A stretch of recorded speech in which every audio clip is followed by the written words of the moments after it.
सीतापुर गांव में रहती थी एक चुड़ैल, लेकिन इस बात से गांव के लोग अनजान थे। जब तक पूरे गांव की एक एक औरत के गहने मेरे पास नहीं आ जाते, मैं इस गांव को छोड़कर नहीं जाऊंगी, चाहे इसके लिए मुझे लोगों को गायब भी क्यों ना करना पड़े। दूसरी तरफ गांव की औरतें बात कर रही थी। अरे सुन रही हो, ये देखो मैंने कल ही नया हार बनवाया है सोने का, कैसा लग रहा है? बहुत ही अच्छा। अच्छा है ना, पहले तुम पहनो, फिर शादी में अपनी होने वाली बहू को दे देना। और क्या, सोने चांदी का यही तो फायदा है, जितना पुराना उतना महंगा। लेकिन एक एक पैसा बचाकर ये लेना सच में बहुत मुश्किल हो रहा था मेरे लिए। तभी वहां पहली का पति आ जाता है। गांव में एक औरत के घर के सोने के सारे गहने चोरी हो गए। लोग बातें बना रहे कि गांव में कोई चोर घुस आया है जो घर की कोई चीज को हाथ नहीं लगाता, पर सिर्फ सोने के गहनों को ही चुराता है। अब तुम ना अपने ये गहने संभाल कर रखना। हे भगवान, ये क्या बोल रहे हैं? ये तो वही बात हो गई कि गांव बसाने ही और लुटेरे पहले आ गए। दूसरी तरफ गांव के ही एक घर में रंजना रहती थी। उसके पति का गांव में चाउमीन का ठेला था। एक दिन उसके घर में एक औरत आती है। अरे रंजना, तू गांव में नहीं है तो सोचा तुम्हें बता दूं। गांव में बात चल रही है कि गांव में एक चोर घुस आया है जो घरों के सोने के गहने चुरा लेता है। अरे मैं तो सिर्फ ये कान की छोटी सी बाली ही सोने की पहनती हूँ, बाकी गहने तो मैंने गांव के बैंक में लाकर रखे हैं। ये क्या होता है? ना बाबा ना, हमारे गांव की औरतें तो गहने अपने पास ही रखती है। जब कहीं जाना हो तो बस अलमारी से गहने निकालो और पहन लो। दूसरी तरफ एक औरत हाथ में टोटके वाली छोटी सी गुड़िया लेकर घर में चली आती है। अरे कोई है? घर की औरत है क्या? क्या है ये गुड़िया? ये कोई ऐसी वैसी गुड़िया नहीं है, ये जादुई गुड़िया है। इसको घर की अलमारी में रखना। अगर तुम्हारे घर पर किसी की बुरी नजर होगी तो रात भर में ये पतली सी गुड़िया मोटी हो जाएगी। मैं कल आकर ये गुड़िया ले जाऊंगी और तुम्हारे घर की सारी बुरी नजर छूट जाएगी, समझी? अरे वाह, ये तो बहुत कमाल की गुड़िया है, दे दो। कितने की है एक? अरे नहीं नहीं नहीं, ये फ्री की है। मेरा काम इस पूरे गांव को बुरी नजर से दूर रखने का है। हाँ। भली औरत उसके हाथ से वो गुड़िया लेकर अलमारी में रख देती है। लेकिन अगली सुबह जब वो उस गुड़िया को देखती है तो पतली सी गुड़िया मोटी हो चुकी होती है। हे भगवान, ये क्या? किसने मेरे घर को बुरी नजर से बांध रखा था? तभी वो गुड़िया वाली भी आ जाती है।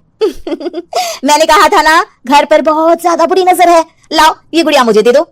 औरत वो गुड़िया उठाकर उसे दे देती है। गुड़िया हाथ में आते ही वो औरत उसे लेकर सीधे गांव के बाहर की खाली हवेली में चली जाती है और साधारण औरत से चुड़ैल बन जाती है। अरे पगली, गांव वाली इस गुड़िया के पेट में तेरे घर के सारे गहने हैं।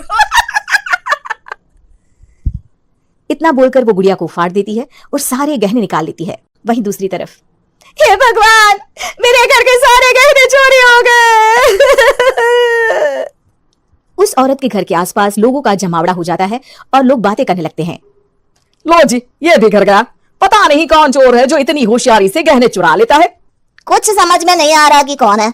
लोग तो घर से कहीं जाते भी नहीं है, न ताला लगे न घर खाली हो, फिर भी रातों रात गहने चोरी हो जाते हैं। और हम तो कहते हैं लोगों को बारी बारी चौकीदारी करनी चाहिए। चोर को तो पूरे गांव वाले मिलकर पकड़ ही लेंगे।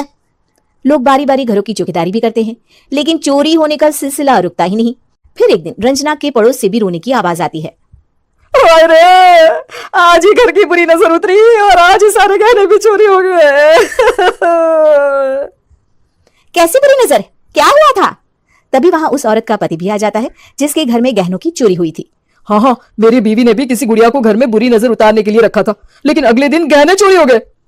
अब रंजना को कुछ कुछ बात समझ में आ जाती है। वो गांव वालों से कहती है, देखिए अब आप लोग चिंता न करें, जल्द ही चोर पकड़ा जाएगा। उस नजर उतारने वाली गुड़िया को आज मेरे घर कोई भेज देना। फिर क्या था, चुड़ैल को लोग रंजना के घर भेजते हैं। पहली बार देखा है कोई खुद लुटने को तैयार बैठा है। तो तू है जिसे घर की बुरी नजर उतारनी है? ये ले गुड़िया, ये सुबह तक मोटी हो गई तो समझो तुमको और तुम्हारे घर वालों को नजर लगी है। हाँ हाँ, मैंने काफी सुना है। तुम ये गुड़िया मेरे घर छोड़ देना। अरे क्यों नहीं, कल सुबह आऊंगी जब गुड़िया तुम्हारे घर की सारी बुरी नजर लेकर मोटी हो जाएगी, ठीक है? अब क्या था, रात को रंजना ने पूरी नजर गुड़िया पर रखी। वो अपने पति और गांव के कुछ लोगों को घर की खिड़की से घर के अंदर नजर रखने को कह देती है और फिर जो नजारा सब देखते हैं वो हैरान करने वाला होता है। गुड़िया धीरे से अलमारी खोलकर बाहर आती है। अलमारी के सारे गहने लेकर घर में जहां जहां गहने होते हैं वो लेकर अपने मुंह से खा जाती है। वो जितने गहने खाती उतनी ही मोटी हो जाती और फिर अलमारी में बंद हो जाती है। गांव वाले डर के मारे वहीं बेहोश हो जाते हैं। लेकिन सुबह जब वो औरत गुड़िया लेने आती है, रंजना उसका सामना करती है। ये देखो गुड़िया कितनी मोटी हो गई है, लगता है मेरे घर में बहुत लोगों की नजर लगी है। लाला ये गुड़िया मुझे दे दे, अरे बहुत कीमती गुड़िया है ये। तेरे घर की सारी बुरी नजर मैं गांव के बाहर वाली हवेली में फेंक आती हूँ। शाम को फिर लोगों के घर इसे लेकर जाना है ना, इसमें तो मेरी जान बसती है जान। रंजना गुड़िया को चुड़ैल की तरफ बढ़ा देती है, लेकिन फिर वापस ले लेती है और गुड़िया के हाथ मोड़ देती है। जैसे ही गुड़िया के हाथ मोड़ती है, चुड़ैल का हाथ भी मुड़ जाता है।